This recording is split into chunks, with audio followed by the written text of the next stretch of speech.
नई वीडियो में खुश आमदीद। भारत का राफेल जहाज़ों से पाकिस्तान पर हमले का ऐलान। इंडियन डिफेंस मिनिस्टर की सर्जिकल स्ट्राइक की धमकी। चीन और पाकिस्तान हाई अलर्ट कर दिए गए। वीडियो की तफसीलात में आगे बढ़ने से पहले हमारी वीडियो को एक लाइक ज़रूर करें। हमारे चैनल को सब्सक्राइब करके बेल आइकन पर ज़रूर क्लिक कर दें। नाज़रीन ग्रामी, भारत का राफेल जंगी जहाज़ों से पाकिस्तान पर शदीद तरीन हमले का ऐलान सामने आ चुका है। इंडियन डिफेंस मिनिस्टर की सर्जिकल स्ट्राइक की धमकी भी सामने आई है। चीन और पाकिस्तान हाई अलर्ट कर दिए गए हैं। राफेल जंगी जहाज़ों के हथियारों के भारत पहुंचते ही भारत का पूरी शिद्दत से हमले का ऐलान जनरल कमर जावेद बाजवा ने भारत के खिलाफ ऐसा हथियार लॉन्च करने का ऐलान कर दिया कि भारत की रूह तक कांप उठी। दुश्मन ने अगर राफेल तैयारे LOC पर लाने की कोशिश की तो ऐसा जवाब देंगे कि भारत की आने वाली नस्लें भी याद रखेंगी। आर्मी चीफ जनरल बाजवा ने भारत को आखिरी वार्निंग जारी कर दी। तफसीलात के मुताबिक पाकिस्तानी फ़ौज के शोबा तल्लुकात आमा के मुताबिक army chief general Qamar Javed Bajwa ने हैवी इंडस्ट्रीज टेक्सला का दौरा किया। Army chief general Qamar Javed Bajwa ने कहा है कि किसी भी इश्तिहाल अंगेज़ी की सूरत में पूरी कुव्वत से जवाब दिया जाएगा। हमारी ऑपरेशनल तैयारियों अमन को यकीनी बनाने के लिए हैं और किसी भी इश्तिहाल अंगेज़ी की सूरत में पूरी ताकत से जवाब देंगे। ISPR ने बताया है कि आर्मी चीफ अल खालिद टैंक आर्मर्ड कोऑर्डिनेट से मुतल्लिक तकरीब के मेहमान खसूसी थे। तकरीब के दौरान अल खालिद टैंक की सलाहियतों का अमली मुजाहरा भी पेश किया गया। अल खालिद टैंक चीन और यूक्रेन इश्तराक से तैयार किया गया और खालिद टैंक इंफॉर्मेशंस के हवाले किया जाएगा जिनका जंग में फैसला कुन किरदार होता है। ISPR के मुताबिक आर्मी चीफ ने हथियारों की तैयारी में HIT की खदमात को सराहा और कहा है कि मौजूदा सिक्योरिटी माहौल में मकामी सतह पर हथियारों की तैयारी नागुज़ीर है। माजी में आर्म्ड कोऑर्डिनेट ने दुश्मन के खिलाफ हमेशा शानदार कारकर्दगी का मुजाहरा किया। चूंडा का महाज आज भी दुश्मन को याद है, जहां जंग अजीम दोइम के बाद टैंकों की सबसे बड़ी लड़ाई लड़ी गई थी। चूंडा को इंडियन टैंकों का कब्रिस्तान भी कहा जाता है, जहां ना सिर्फ 1965 की जंग में पाकिस्तान ने दुश्मन के अज़ाइम को नाकाम बनाया बल्कि ज़बरदस्त जानी और माली नुकसान भी पहुँचाया, जिसका एतराफ़ दुनिया ने किया है। जंगी जनून में मुब्तला भारत को फ्रांस से 5 राफेल तैयारे मौसूल हो चुके हैं। बाकिया भी मौसूल होने की इतलात सामने आई हैं। इसके अलावा देखा जाए तो रूस से ताल्लुक़ रखने वाले एक सारिफ माइकल बोरस ने नरेंद्र मोदी को कहा है कि ख्याल रखें कि इन्हें पाकिस्तान ना भेजेगा, वरना पाकिस्तानी पायलट्स बड़े परिंदों का शिकार करना खूब जानते हैं। इन बड़े परिंदों को मेरा ही पैगाम है कि अपने घोंसलों में रहें और महफूज रहें।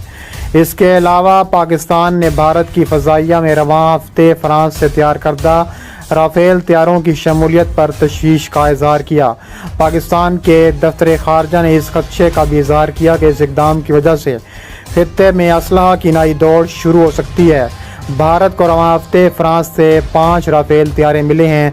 ये इन 36 तैयारों की पहली खेप है जिनकी ख़रीदारी का मुआहदा भारत ने फ्रांस से किया था। पाकिस्तान के दफ्तर ख़ारजा की तर्जुमान आयशा फ़ारूकी ने मामूल की प्रेस ब्रीफिंग के दौरान कहा कि बाज़ दिफाई माहिरीन ये कहते हैं कि राफेल तैयारों में जोरी हथियार ले जाने का निज़ाम नस्ब किया जा सकता है। तर्जुमान का कहना था कि यह बात बाइश तशवीश है कि भारत अपनी हकीकी ज़रूरियात से मावरा अपनी दिफाई इस्तेदाद कार को बढ़ा रहा है, जिसकी वजह से खित्ते में असले की नई दौड़ शुरू हो सकती है। पाकिस्तान के दफ्तर ख़ारजा के तर्जुमान के इस बयान पर ताहाल भारत के किसी अहदेदार का कोई रद्द-ए-अमल सामने नहीं आया। कबल अज़ीं राफेल तैयारे भारत पहुँचने पर भारतीय वज़ीर दिफा राजनाथ सिंह ने एक ट्वीट में किसी मुल्क का नाम लिए बगैर कहा है कि अगर किसी को हमारी नई सलाहियत के बारे में कोई परेशानी है या वो तनकीद कर रहे हैं तो ये वो हैं जो हमारे इलाकाई सालमियत को ख़तरे से दो चार करना चाहते हैं।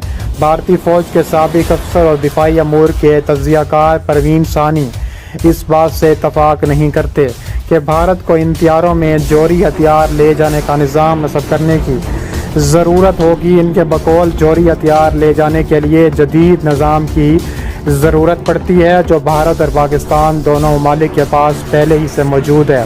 ایسے میں ان کے بقول بھارت کے ان طیاروں کو جوہری ہتھیار لے جانے کے لیے کیوں استعمال کرے گا؟ اس کے علاوہ فرانس کے تیار کردہ 5 طیارے بھارت کو ایک ایسے وقت میں ملے ہیں جب حال ہی میں لداخ کی متنازع سرحدی علاقے میں بھارت اور چین کے درمیان جھڑپ ہو چکی ہے۔ اس سرحدی جھڑپ کے بعد دونوں ممالک کے تعلقات انتہائی کشیدہ ہیں۔ دوسری طرف گزشتہ چند سال سے پاکستان اور بھارت کے تعلقات بھی کشیدہ ہیں۔ تجزیہ کار پروین سائنی کا کہنا ہے کہ بھارت اپنی فضائیہ کو جدید خطوط پر استوار کرنے کے لیے ایک عرصے سے کوشاں ہے، جبکہ فرانس سے 36 رافیل طیارے خریدنے کا معاہدہ بھی اسی سلسلے کی کڑی ہے۔ ان کے بقول خطے میں ہونے والے حالیہ تبدیلیوں سے ان کا کوئی تعلق نہیں ہے۔ انہوں نے کہا ہے کہ رافیل طیاروں کو لداخ کے معاملے کے ساتھ جوڑنا درست نہیں ہے۔ ان کے مطابق بھارت ایک عرصے سے فضائیہ کے زیر استعمال پرانے طیاروں کو تبدیل کرنے کا خواہاں ہے اور فرانس سے جدید طیارے حاصل کرنے کا مقصد بھی یہی ہے۔ اس کے علاوہ شیطان ملک کا تابڑتوڑ حملوں کا بھی اعلان سامنے آ چکا ہے۔ ان کو کہنا ہے کہ یہ خطرناک ترین جنگی طیارے پاکستان کو شدید ترین نقصان پہنچانے کے لیے کافی ہیں، لیکن پاکستان نے تہیہ کیا ہوا ہے کہ ایسے خطرناک طیاروں سے وہ کچھ نہیں بگاڑ سکتے۔ اس کے علاوہ پاکستان کے پہلے J-10C ملٹی لو لڑکا طیاروں کی تصاویر سوشل میڈیا پر منظر عام پر آئی ہیں۔ اسلام آباد مبینہ طور پر بھارت کی جانب سے رافیل طیاروں کی خریداری کے جواب میں چینی ساختہ طیارے خرید رہا ہے۔ اس کے علاوہ چین کے J-10 جدید ترین ویژن ہے، جلدی پہنچنے کا امکان ہے۔ جیسے کہ پہلی رپورٹس میں کہا گیا تھا کہ یہ جیٹ طیارے پاکستان کو 2023 سے ملیں گے۔ یہ آرڈر چینی ایروسپیس سیکٹر کے لیے بہت اہم ہے کیونکہ یہ پہلا موقع ہے جب J-10 کو چین سے باہر فروخت کیا گیا۔ یہ تصویر مبینہ طور پر صوبہ سچوان میں چینگڈو ایئر کرافٹ کارپوریشن کی فیکٹری میں لی گئی تھیں۔ اس کے علاوہ اس سے پتہ چلتا ہے کہ پاکستان کی جدید ترین J-10C ویژن خرید رہا ہے۔ یہ زیادہ امکان ہے کہ برآمدی مشق کو اس سے حصول کے عمل کو تیز کیا جا سکتا ہے کیونکہ انجنوں اور متعلقہ نظاموں کی منتقلی کے لیے ماسکو کی رضامندی کی ضرورت نہیں ہوگی۔